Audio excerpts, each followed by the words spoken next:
Stop doing the things that you know are wrong that you could stop doing. Right? So it's a fairly limited attempt. First of all, we're not going to say that you know what the good is or what the truth is in any ultimate sense. But we will presume that there are things that you're doing that for one reason or another you know are not in your best interests. There's something about them that you just know you should stop. They're kind of self-evident to you. Other things you're going to be doubtful about. You're not going to know which way is up and which way is down. But there are things that you're doing that you know you shouldn't do. Now, some of those you won't stop doing for whatever reason. You don't have the discipline, or maybe there's a secondary payoff, or you don't believe it's necessary, or it's too much of a sacrifice, or you're angry or resentful or afraid. Who knows? So forget about those for now. But there's another subset that you could stop doing. It might be a little thing. Well, that's fine. Stop doing it and see what happens. And what'll happen is your vision will clear a little bit.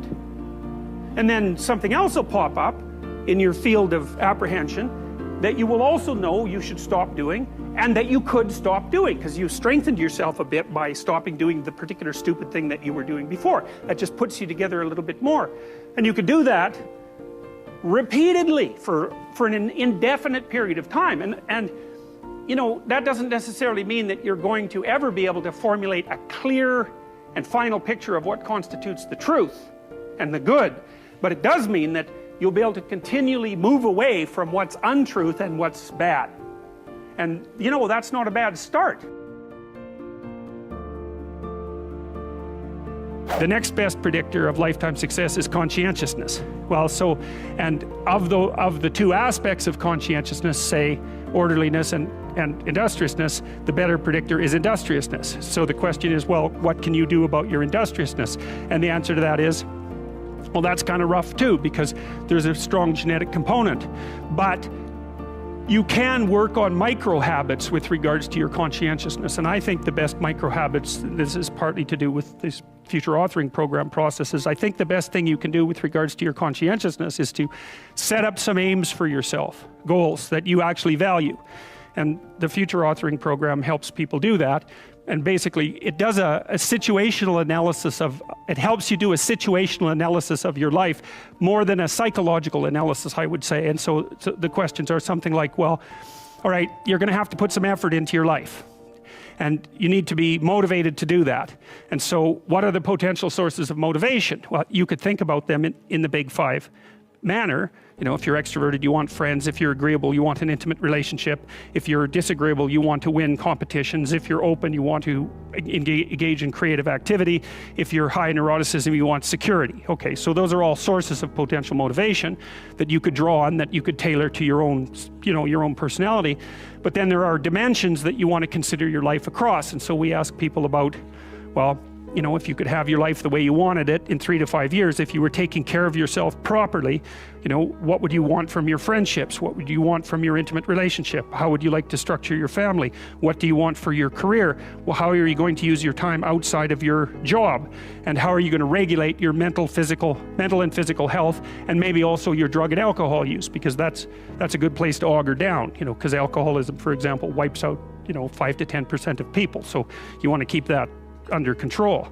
And then so maybe, you know, you develop a vision of what you would like your life to be, and that associates the goal. Well, once the goal is established, and then you break down the goal into micro processes that you can implement, the micro processes become rewarding in proportion in relation to their causal association with the goal, and that tangles in your incentive reward system. You know, we talked about the dopaminergic incentive reward system, and that's the thing that keeps you moving forward. And the way it works is that it works better if it produces positive emotion when it can see you moving towards a valued goal. Okay, well, what's the implication of that? Better have a valued goal, because otherwise you can't get any positive motivation working out. And so the more valuable the goal, in principle, the more the micro processes associated with that goal start to take on a positive charge. And so what that means is, well, you get up in the morning and you're excited about the day, you're ready to go. And so as far as I can tell, what you do is you specify your long-term ideal. Maybe you also specify a place you want to stay the hell away from, so that you're terrified to fail as well as excited about succeeding, because that's also useful. You specify your goal, you do that you do that in some sense as a unique individual. You want to specify goals that make you say, oh, if that could happen as a consequence of my efforts, it would clearly be worthwhile. Because the question always is, why do something? Because doing nothing is easy. You just sit there and you don't do anything. That's real easy. The question is, why would you ever do anything? And the answer to that has to be because you've determined by some means that it's worthwhile. And then the next question might be, well, where should you look for worthwhile things? And one would be, well, you could consult your own temperament. And the other would be, well, you kind of look at what it is that people accrue that's valuable across the lifespan. So you do a structural analysis of the subcomponents of human existence, and I already did that. You need a family, you need friends. Like, you don't need to have all these things, but you better have most of them.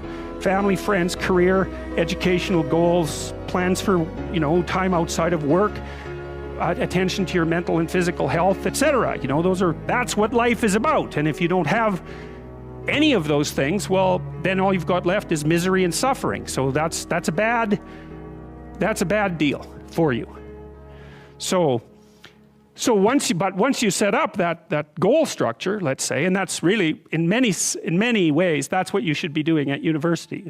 That's exactly what you should be doing, is trying to figure out who it is that you're trying to be, right? And you aim at that, and then you use everything you learn as a means of building that person that you want to be. And I really mean want to be. I don't mean should be, even those things are going to overlap. And it's important to distinguish between those, because that's partly, and this is back down to the micro routine analysis. So as I was saying, well, you're going to try to make yourself more industrious. Okay, number one, specify your damn goals, because how are you going to hit something if you don't know what it is? That isn't going to happen. And often people won't specify their goals too, because they don't like to specify conditions for failure. So if you keep yourself all vague and foggy, which is real easy, because that's just a matter of not doing as well, then you don't know when you fail. And people might say, well, I really don't want to know when I fail because that's painful. So I'll keep myself blind about when I fail. That's fine, except you'll fail all the time then. You just won't know it until you've failed so badly that you're done. And that can easily happen by the time you're 40. So I would recommend that you don't let that happen. So that's willful blindness, right? You could have known, but you chose not to. Okay, so once you get your goal structure set up, you think, okay, if I could have this life, it looks like that might be worth living, despite the fact that it's going to be, anxiety provoking and threatening, and there's going to be some suffering and loss involved in all of that.